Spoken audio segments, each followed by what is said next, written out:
Green ভ্যালিতে গিয়ে ছেলেকে horse রাইডে তুলে দিয়েছে। এখানে হর্স, এলিফ্যান্ট সবগুলো অ্যানিমালই আছে।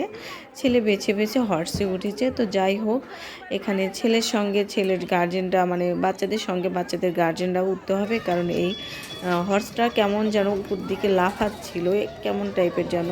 তো যাই হোক, এটাতে আমি সহ উঠেছিলাম ছেলেকে ধরে রাখার জন্য।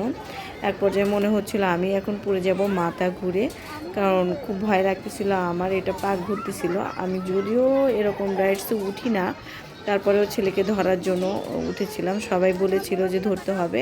ছেলের বাবা তো আমাদের সাথে ছিল না, তাই বাধ্য হয়ে আমারই উঠতে হয়েছিল। আর খুব মজা করেছিলাম আমি এবং আমার ছেলে, আমরা দুজন। আর ছেলে অনেক মজা করতেছিল, অনেক মজা করতেছিল, ও অনেক খুশি হচ্ছিল। ওর খুশি দেখে আমি সবসময় হাসতেছিলাম। ভয় ভয় কাজ করতেছিল, তারপরও আমি হাসতেছিলাম যাতে ও ভয় না পায়। আপনারা কি ভয় পান এগুলো রাইডসে উঠতে? ও বলতেছিল এই ঘোড়া যা যা, ঘোড়া যা, অনেক রকমের সাউন্ড করতেছিল, অনেক।